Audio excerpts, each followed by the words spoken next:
Okay, चलो अब हम सीख रहे हैं एक पर्टिकुलर फाइल से हम डेटा कैसे रीड करें। ठीक है, चलिए तो उसके लिए फिर वही काम, फाइल स्ट्रक्चर का एक पॉइंटर बना लें आप एफपी या जो आप बनाना चाहते हैं।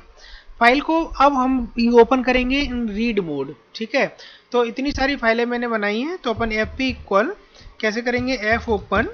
और एफ ओपन कैसे करेंगे, डी ड्राइव, जो भी फाइल आप पढ़ना चाहते हैं। मैंने डी ड्राइव में एक फाइल अभी बनाई थी, डी ड्राइव में, ठीक है, chr_care.txt ये फाइल है, मैं दिखाता हूँ। और इसको ओपन कर रहे हैं रीड मोड में। ठीक है, अब अगर फाइल एग्जिस्ट है तो ठीक है, तो इस फाइल पॉइंटर में एक एड्रेस आएगा। अगर फाइल एग्जिस्ट नहीं है तो एफ ओपन नल रिटर्न करेगा। इट मीन्स फाइल में एपी में नल आएगा।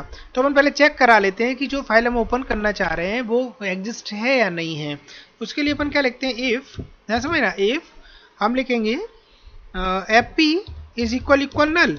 और नल आपको पता है, नल एक मैक्रो है। ठीक है, स्मॉल में नहीं लिख सकते आप, कैपिटल में लिखेंगे।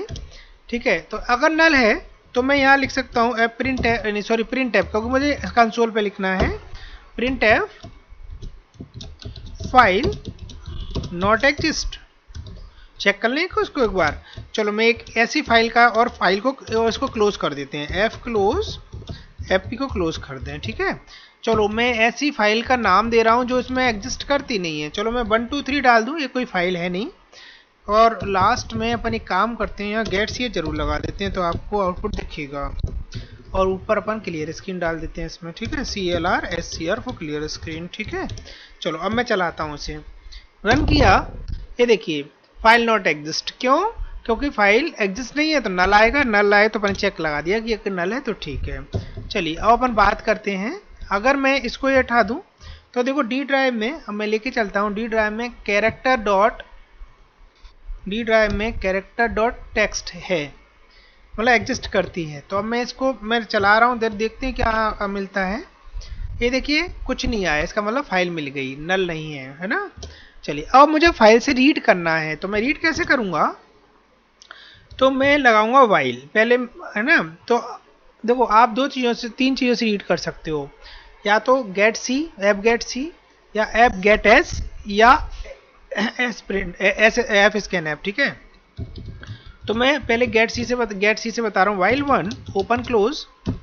चलिए अपन रीड कर रहे हैं, तो कैसे लिखेंगे, तो जो कैरेक्टर रीड करने हैं उसके लिए अपन पढ़ते हैं फंक्शन एफ गेट सी, जो कैरेक्टर को रीड करेगा। कहाँ से, इस फाइल पॉइंटर से, एफपी से।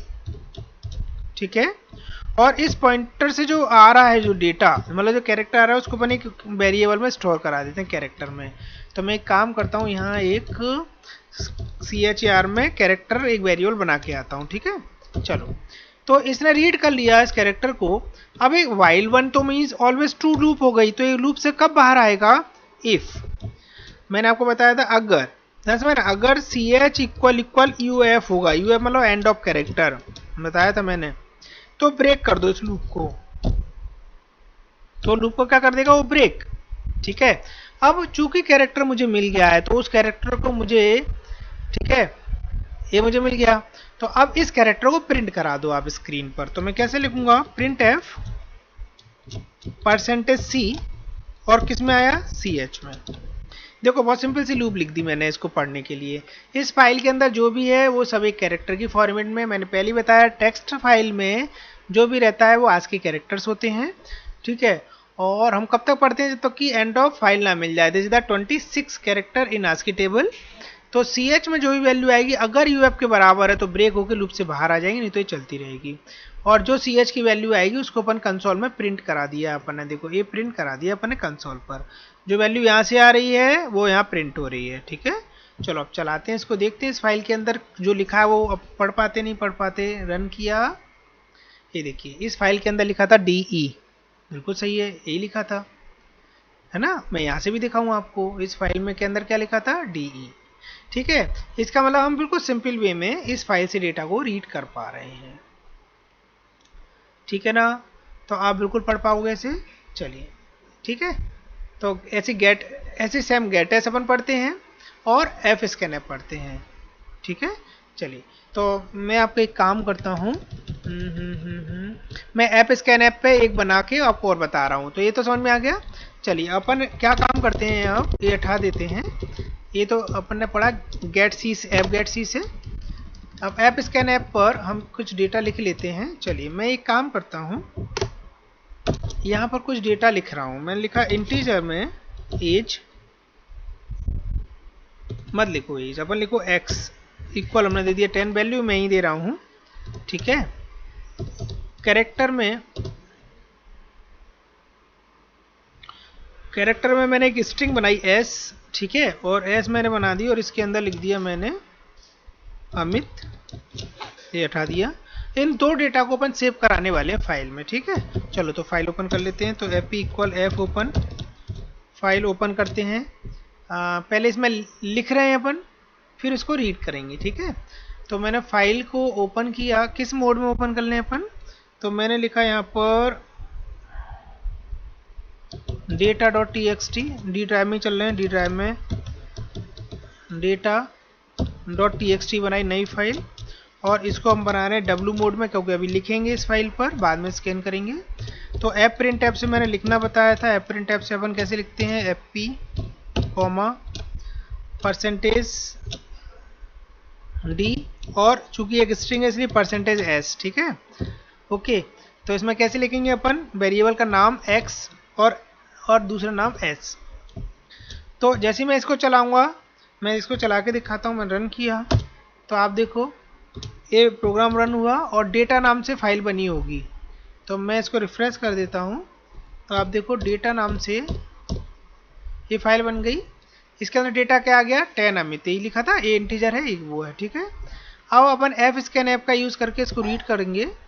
तो जहाँ ये फाइल क्लोज हो रही है, ये खत्म हो गई, यहाँ से अपन इस फाइल को क्लोज कर दिया अपन ने, ये फाइल क्लोज हो गई, ठीक है। चलो अब चूंकि पॉइंटर मैंने क्लोज कर चुका हूँ, इसलिए इसी पॉइंटर का यूज़ करके अपन रीड भी कर सकते हैं, नहीं तो आप नया पॉइंटर बना लो। तो मैं इससे एफ पी से ओपन कर सकता हूँ, क्यों, क्योंकि मैंने एफ पी क्लोज कर दिया है यहाँ ना, वो फाइल से हटा दिया। अब मैं इस फाइल को फिर से ओपन कर रहा हूँ इन रीड मोड। फाइल थी डी ड्राइव के अंदर data.txt, ये बंद की और रीड मोड में ओपन कर ली, ठीक है। और इसको अपन पढ़ेंगे, तो अपन लिखेंगे एफ स्कैन ऐप से पढ़ने वाले हैं। सेम वैसे ही एफ पी इस पॉइंटर पर पढ़ेंगे। पहला क्या पढ़ना है, परसेंट डी, दूसरा क्या पढ़ना है, परसेंट एस, ठीक है। और पहला क्या था, एक्स, दूसरा था बाय। तो आप चाहो तो कोई दूसरे वेरिएबल भी ले सकते हो, कोई इश्यू नहीं है। तो मैं यहाँ यही ले लेता हूँ, वेरिएबल $x, वो सॉरी $x और $s, एड्रेस ऑफ x और एड्रेस ऑफ s, है ना। जो वैल्यू आई मेरे पास, तो किस किस में आ गई, फाइल से रीड करके x में आ गई, फाइल से रीड करके s में आ गई। अब आप चाहो तो इसको प्रिंट कर सकते हो। तो मैं लिखूंगा प्रिंट ऐप, क्योंकि मुझे स्क्रीन पर प्रिंट करना है, और मैं लिखूंगा यहाँ पर परसेंटेज डी, परसेंटेज एस, ठीक है। और पहला वैल्यू किसमें, x में, दूसरी वैल्यू किसमें आ गई, s में। अच्छा, अगर कंफ्यूजन है तो अपन एक काम करते हैं, इसको x1 कर देते हैं, इसको s1 कर देते हैं, ठीक है। और इसको भी ऐसे ही करें अपन, इसको 1 कर दें, इसको 1 कर दें, और दो वेरिएबल ऊपर बना के आते हैं। तो इसमें मैं नया वेरिएबल बना रहा हूँ x1, और नीचे स्ट्रिंग में भी एक नया वेरिएबल अपन बना लेते हैं,